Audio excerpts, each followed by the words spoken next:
el economista que usted estaba leyendo, y nosotros aquí en Mañanas Blue también tenemos a una gran economista también mexicana, se llama Valeria Moy y es directora general del Instituto Mexicano para la Competitividad. Señora Moy, gracias por estar con nosotros.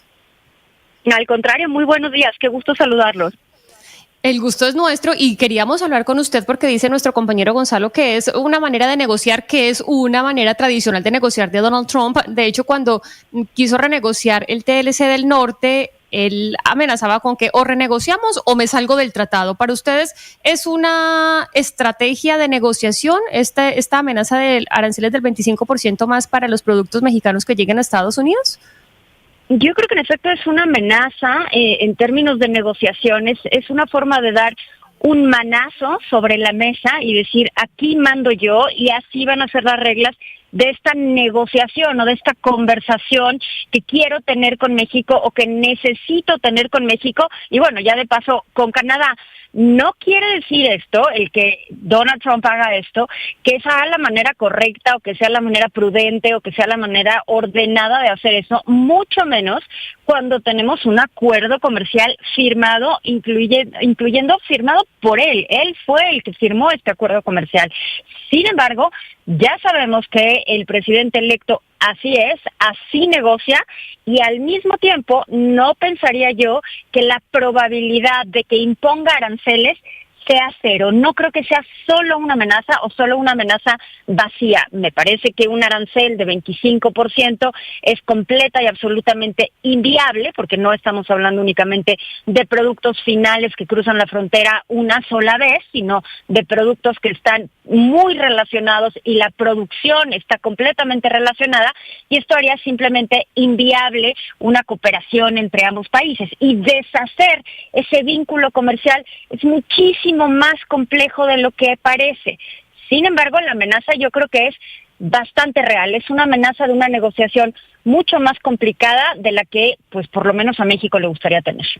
Señora Moy, yo le pregunto por eso que está mencionando, porque el presidente en su primer mandato, Donald Trump, renegoció el Tratado de Libre Comercio del Norte. Quedó convertido en el TEMEC, en el Tratado de México, Estados Unidos y Canadá.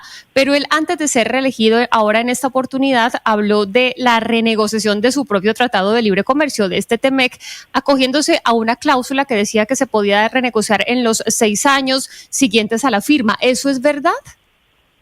Eso es completamente cierto. Al final de la negociación del acuerdo comercial, de pasar de lo que nosotros en México llamábamos el TELECAN, el Tratado de Libre Comercio de América del Norte, cuando el presidente Trump dijo que era un muy mal tratado y llevó a una renegociación del mismo, y bueno, básicamente es el mismo tratado, nada más que con algunas cláusulas adicionales y con algunas restricciones adicionales, sí se insertó al final de la negociación una cláusula que se llama la cláusula del ocaso, que lo que llama es a cada 6 años a tener una conversación, a tener una revisión, no una renegociación, una revisión por parte de los 3 socios comerciales de ver si el tratado comercial está funcionando, si hay algo que agregar, si hay algo que ajustar. Esa revisión, que puede darse en los términos más sencillos y más amigables posibles, también puede volverse una negociación en sí, una renegociación de todo el acuerdo comercial, por lo tanto, una cuestión muchísimo más complicada que únicamente una revisión amistosa o una revisión amigable donde se podrían hacer algunos ajustes. Simplemente el hecho de que tengamos en 2026, porque esto se da en 2026, la negociación puede empezar antes, pues sí le abre la puerta a un riesgo mucho mayor del que México hubiera deseado. Sí, esto perjudicaría también a Estados Unidos, pero yo creo que esa narrativa en este momento para el presidente electo Donald Trump, pues no es lo que está buscando con sus electores, ¿no? Pero entonces no sería una violación al TEMEC hacer esta revisión, no, y ahí por ahí él podría meterse con el 25%, claro. No, a ver, creo que son cosas distintas. La revisión está completamente acordada en el acuerdo comercial.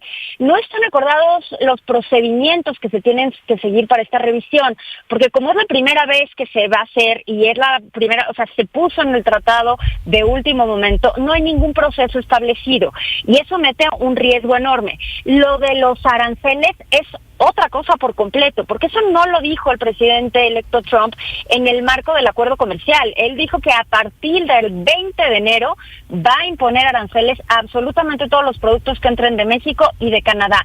Es decir, son cosas distintas. Sí va a haber una revisión, esa sí va a existir, y eso se da en 2026 porque así está acordado en el acuerdo comercial. Y aparte está el tema de los aranceles que dijo el presidente electo hace un par de días. Son cosas distintas y las dos pueden tener impactos importantes en México. Pero, señora Moy, descartemos la posibilidad de que esto sea un arma de chantaje político y pensemos que sí va a pasar, que se va a firmar ese decreto para aumentar el 25% de arancel sobre esos bienes. ¿Qué pasaría con la economía mexicana en ese escenario? Bueno, de entrada, un 25% a mí me parece completamente inviable, porque como les comentaba, los productos van y vienen, ¿no? Por ejemplo, los coches, pues cruzan la frontera varias ocasiones, no es únicamente una vez, no es solo poner un impuesto sobre un producto que entra, un producto final que se manufactura en México y entra a Estados Unidos, no son así, son cadenas productivas que están muy integradas, en particular en las zonas fronterizas. Sí tenemos una vinculación comercial muy profunda, entonces estar pagando un 25% cada vez que un producto entra a la frontera o cruza la frontera en diferentes etapas productivas haría que la producción fuera inviable de esa forma. Ahora, sí puede darse un arancel, no pensemos en un 25%, pensemos en un porcentaje menor, y esto pues lo que hace, más allá de las afectaciones que esto podría tener en Estados Unidos, que sí son reales, por supuesto, pues sí le quitaría atractivo a la inversión a México, porque uno de los principales atractivos que tiene México es no solo la cercanía geográfica con Estados Unidos, sino el acceso comercial que tiene precisamente por el acuerdo de libre comercio. Ponerle un arancel del monto que sea hace que ese atractivo pues se vaya perdiendo, ¿no? Se vaya perdiendo y pues México va a tener que buscar alternativas a esa negociación. Me parece que es un momento muy delicado en la relación trinacional. Señora Moy, ¿usted no cree que es incongruente, incluso contradictorio, que estemos hablando de aranceles cuando de alguna u otra manera se viene mencionando desde hace algún tiempo para acá el nearshoring, ese acercamiento de países a los que se les puede sacar un provecho comercial y económico, en este caso Estados Unidos con México? Es absolutamente contradictorio y es absolutamente contrario a los intereses de una América del Norte integrada, pero ese es justo el presidente de Estados Unidos, ese es justo Donald Trump. Nosotros, en el caso de México, sí hablamos del nearshoring como una enorme oportunidad, pero también Estados Unidos es uno de los potenciales beneficiarios del nearshoring, porque al final del día este fenómeno lo que implica es sacar inversión de Asia, particularmente de China, y regresarla a un lugar, a algún país, a alguna región cercana al mercado más grande, que es Estados Unidos. Pero eso no excluye a Estados Unidos de la conversación. Por eso uno de los principales beneficiarios del nearshoring en este momento está siendo el propio Estados Unidos. Entonces ya podríamos hablar pues de un fenómeno que quizás se llamaría reshoring, ¿no? Llevar la cadena productiva a el propio Estados Unidos, en particular a la frontera sur de Estados Unidos, a la parte sur del país. Eso para México, por supuesto que es un riesgo, es contradictorio con un acuerdo de libre comercio y es contradictorio con una idea de tener una región competitiva. Pero también ya sabemos que ese es el presidente Trump, ya lo vimos en su primer mandato y sí tiene este espíritu proteccionista que solo va a incrementarse. Señora Moy, ¿qué países de la región de Latinoamérica, digamos, que se podrían beneficiar o podrían encontrar aquí una oportunidad? Porque México va a empezar, pues si esto se diera, empezaría a ver pues tendría que mirar para otro lado. Entonces, si fuera a mirar hacia otro lado de Latinoamérica, ¿qué países se podrían beneficiar? Bueno, yo creo que va a empezar a buscar otro lado es el propio Estados Unidos, ¿no? México va a tener que fortalecer lazos comerciales con otras economías, más allá de las economías latinoamericanas, incluso podría ser con economías asiáticas, pero ahí vamos a tener el tema de China. Por supuesto que China es uno de los elefantes en esta sala, ¿no? China quizás sea un elemento disruptivo porque México, pues una de las quejas que ha tenido Estados Unidos y Canadá sobre México es que México está funcionando como un puerto de entrada para productos chinos que usan a México como una plataforma, como un trampolín para entrar a su vez a Estados Unidos y Canadá. Y eso tiene muy molesto a nuestros socios comerciales. Entonces, México va a tener que tomar una decisión si va a estar de alguna manera del lado de América del Norte o si va a querer estar del lado de China. Yo creo que esa es una decisión que para México debería estar ya tomada, ¿no? Y señora Moy, le quiero preguntar precisamente por eso, le quiero preguntar por la respuesta de la presidenta Sheinbaum al anuncio del presidente Trump. ¿Usted cree que acertó en la respuesta, la manera como casi que plantea la situación como en igualdad de condiciones? ¿Hay alguna diferencia con la respuesta que en su momento dio López Obrador a este mismo escenario? ¿O usted cree que realmente lo que está buscando la presidenta de México es aprovechar la oportunidad para comenzar a mirar hacia China y a otros mercados?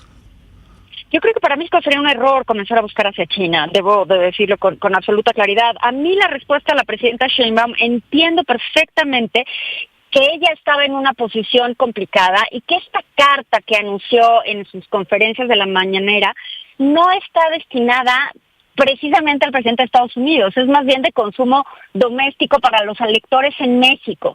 Yo creo que de entrar en una guerra de aranceles, como dijo la presidenta en su respuesta, en el sentido de si nos pone usted, presidente Trump, un arancel, nosotros pondremos otro de vuelta, pues en lo único que termina es en un detrimento en la producción y para los consumidores. A mí me hubiera gustado ver una respuesta, pues quizás más rápida, es decir, tomar el teléfono y hablarle al presidente de Estados Unidos, justo como hizo el primer ministro de Canadá, ¿no? El primer ministro Trudeau tomó el teléfono, le marcó al presidente Trump y tuvieron una conversación.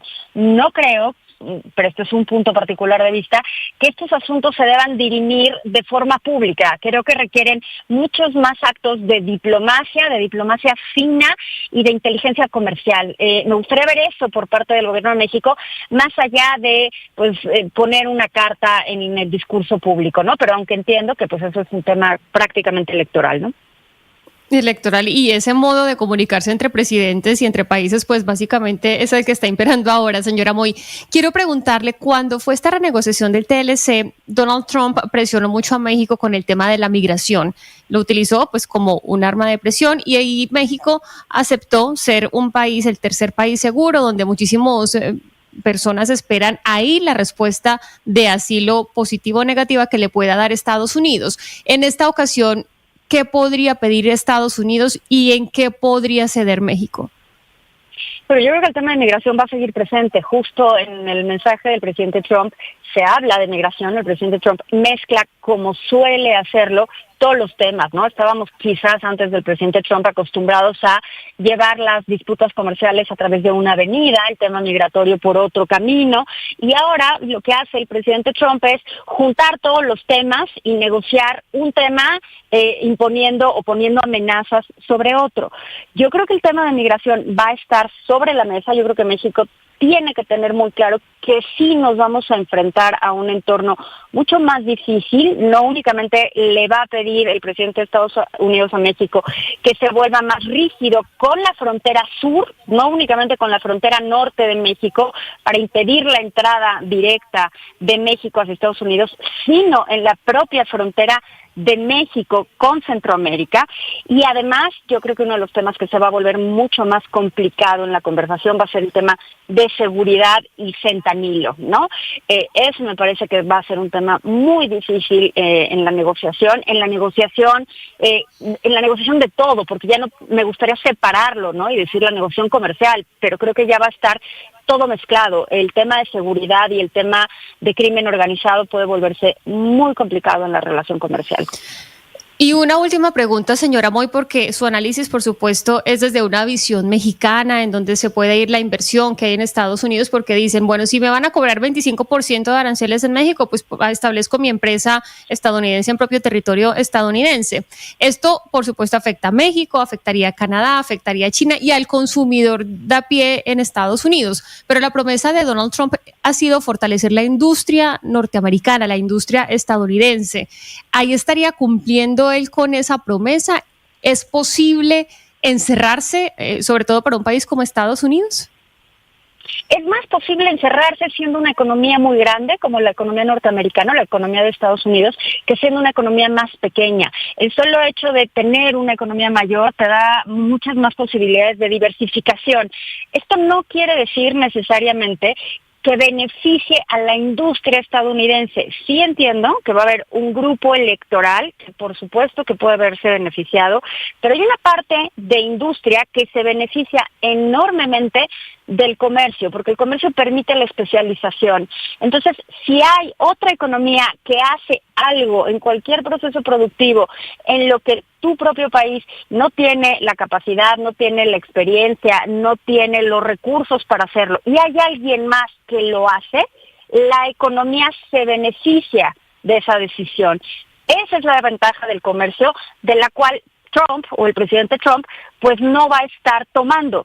Sin embargo, como una promesa para ciertas regiones, para ciertos estados que han estado afectados, sobre todo en el tema automotriz, en particular en el tema automotriz, sí puede resultar atractiva esta promesa. Y ese es principalmente el riesgo, que México ahí tiene que usar a los aliados que tienen Estados Unidos, pero no me refiero a que busquen o a que negocien desde una posición de beneficio para México, sino una posición de beneficio para ellos mismos. Es decir, sabiendo que el comercio los ayuda y fomenta ciertas industrias alternativas, esa es la negociación que debería de buscar México, como lo hizo en el primer mandato de Trump de forma exitosa, quiero agregar. Pues una relación desafiante, nuevamente con Donald Trump a la cabeza de los Estados Unidos. Vamos a ver cómo le va a la presidenta de los mexicanos. Gracias, señora Moy, por estar con nosotros. Gracias, hasta luego. Bueno,